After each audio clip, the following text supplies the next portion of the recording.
My name's Harper, and I'm going to tell you a story about me being an addict. And I hope it does make you change your mind on what you're doing in life. I lived in a place called Shore. I had a mum and dad. They split at a young age.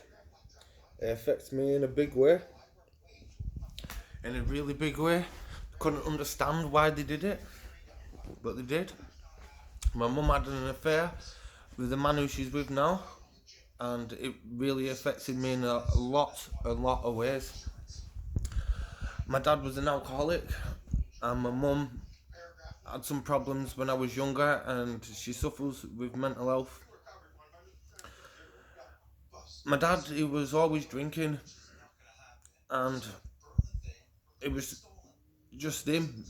He was just drunk all the time, always chose a beer.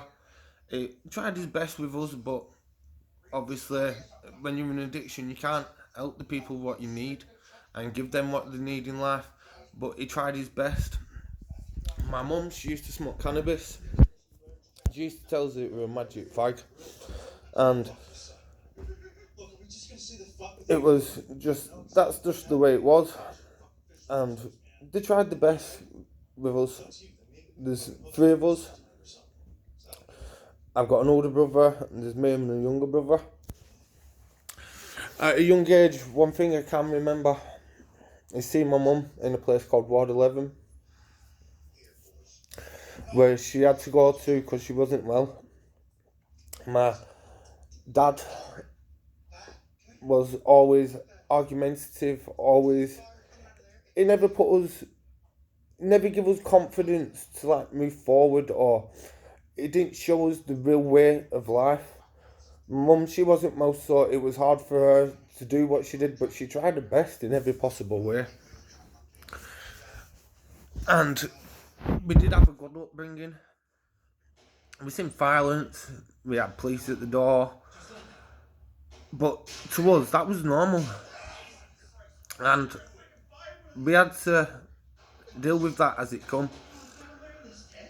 And it was hard, and it does affect you in the long run in life. The life I chose after that was a bit of a stupid life. Back at school, I'll take you back to when I was back at school.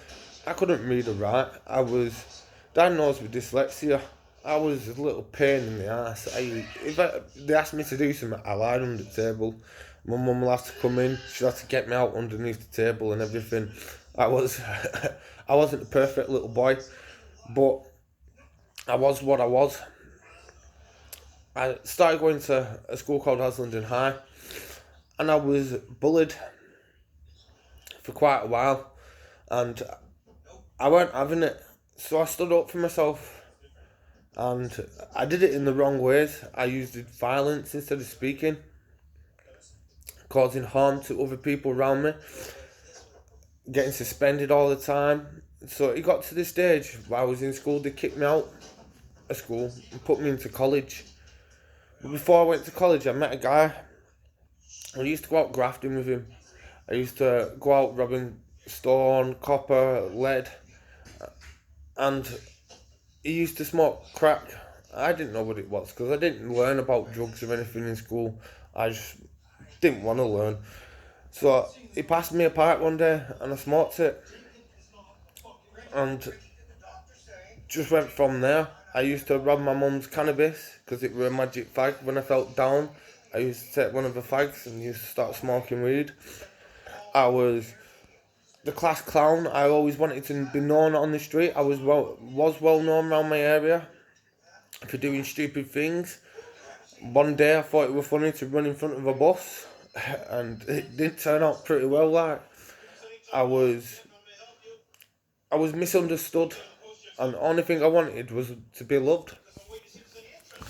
And I found my love in getting attention from everyone else. Because I'd never had a role model to show me the right path in life. They tried the best, but I always rebelled. Always rebelled. In my way or no way.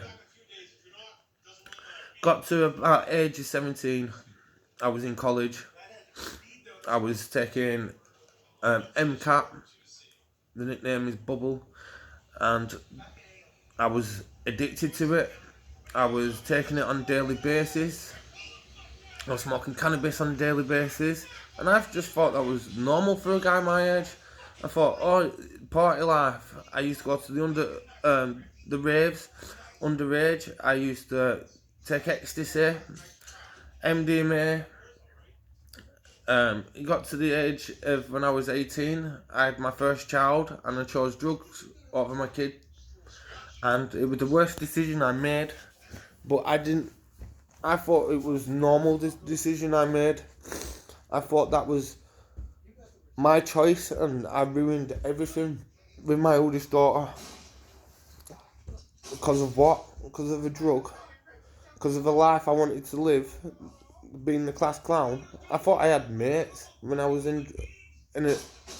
I thought I had a mates when I was on drugs. I didn't have mates. They only wanted me because I used to buy the drugs and I had the money to get the drugs.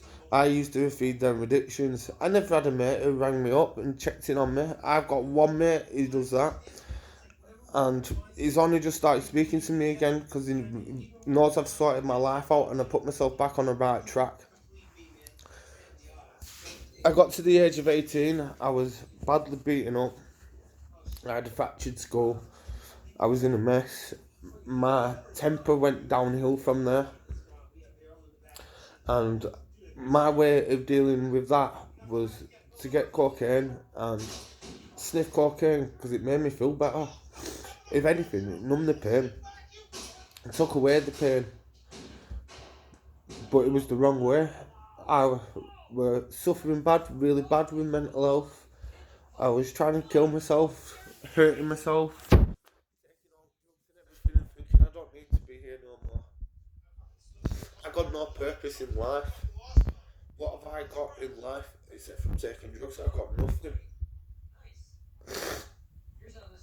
It's hard to speak about it, but it's the fact. I didn't know what I wanted to be. I didn't know what I wanted in life, and after this, the kicking, it took a big toll on me. My mum and dad tried the best to get me on a stable situation, and I won't go stable because it's me. It's my way or no way. So I could just carried on partying, working 5 days a week, getting wrecked from Friday to the Sunday, being off my head, being a idiot basically. And addiction has took over. It has took over in a big way at that point in my life. I ended up sorting myself out for a bit, and then my dad passed away. And that was the biggest thing in my life. It was gone. It was his time. My head really went. Come to the time where we had to say our goodbye on the football field. From then it should even got worse. On that day I tried to commit suicide because I didn't know how to feel, how to deal with losing him. So I turned back to drugs, and I turned back bigger. I was sniffing more. It was my way of dealing with it. I learnt in life when he was an alcoholic. When he had a problem, he drank a beer and it made everything right. So I thought if I do it with drugs, it'll make me feel right. But it didn't. It made me go. About 6 weeks after he passed away, I tried to chop my own arm off. I was pulling my veins out because I was in addiction. I needed help and I didn't want it. I was on destroying myself, and I weren't caring about the people I was hurting while I was doing it. I tried to come off of myself and it just weren't happening. I ended up with a job at Marshall Quarry, and at the beginning of it, it sorted my life round. I had really nice high pay. I was working hours, but when I was getting paid, I was just doing the same thing, drugs. I was paying my rent where I was living with my mum, and the rest of the money I was sniffing it. I got paid really a lot of money, and I got paid on a Friday, and time it was Sunday. All my money was gone. I was borrowing again, so I was in a situation where I weren't getting out of it. So I carried on with what I was doing. I ended up having an argument with my mum and stepdad. Me being me, violence comes out, start smashing things, hitting walls, hitting people. And I shouldn't have done it, but that was my only way of dealing with my problems with violence. My reaction, I never forgive myself for what I did, but I did it. I moved out into a house with a girl who was in addiction herself, so my addiction even got worse. I ended up getting arrested for smashing a mum's car up, assault by beating 2 times, assault on a police officer, and carrying an offensive weapon. And if anyone knows me, you know I'm not that kind of person. And at this moment in time, it was my life was gone, so I didn't care. I didn't care what I was doing. I didn't care who I was rating. I didn't give a flying fuck. I got put in a place called Gateway, and the place made my life hell. I was in there on bail, and the people around me was taking hard drugs, really hard drugs. I was watching people OD every single day. I could see myself rotting away in myself. My addiction took over. I went down to 13 stone. I woke up one morning and I came down on a spot to a staff member called Sean. I said, Sean, I need help. He said, I'm only willing to help you if you're willing to help yourself. And I said to him, I want the help. I passed him all the drugs I had in my pocket and said, Sean, please get me this help. So he got me the number and we rang up a place called Shawdale to get a referral. 2 days later, I got given my date, and this is where I changed my life around. I went to a rehab and it was choice theory, not no 12 steps or anything like that, choice theory. You think you're going to a rehab thinking it's just about all drugs and beer. It's not, it's about changing your behaviours and the things you've gone through to deal with them, and learning how to find other ways to deal with your problems. I went there, the main problem I had at the first was anger, and it took me so long to understand my anger, my depression, my anxiety, and I started learning I can't be this person no more. I hated the person who I was. I started learning about boundaries, being assertive, how to be a real person. Losing your 5 deadly habits to find your 5 caring habits is one of the hardest things you can do in life. The hardest thing you can do in life is admitting you've got a problem. And I holding my hand up, I had a problem, and I had a big problem. And I didn't think there was no way back. I didn't think that place Shardell could fix me. I didn't think anyone could fix me. But the person who fixed me was myself, to put the dedication into the work what I was doing. I wanted to change because I want to have my kids in my life. I want a family. I want everything nice in life. I'm 29-year-old, and it's took me to 29 to sit down and sort myself out. It's took me a long period of time, 10 years in addiction. It's unreal. The things that I've achieved with the program I have completed, I have worked hard. I'm still working hard on myself every single day. I'm in recovery for the rest of my life. I wish other people will able to see this video and understand drugs ain't a life. It ain't the right path. It's not the right choice. If you've got a problem and you're down, speak. There's people out there you can talk to on a daily basis. There's people you can ring up on a daily basis. You just need to ask for the help, and it's there. Don't let yourself get into an addiction where it takes over your life and you lose everything what you have. Everything you had in front of you, you lose it because of what? Because of a white powder. The devil. It doesn't numb your pain. It hides your pain. When you only come down, it comes back 20 times worse. And it's not nice for anyone. I'm glad I've done this video because hopefully this video will people will understand that life's worth living, not living for a white powder and living for the weekend. Make sure you've got the right people around you. Make sure you're positive. Make sure you wake up in the morning and you check in on yourself. How you feeling today? How you want life to go for yourself? What way you want to go down in life path?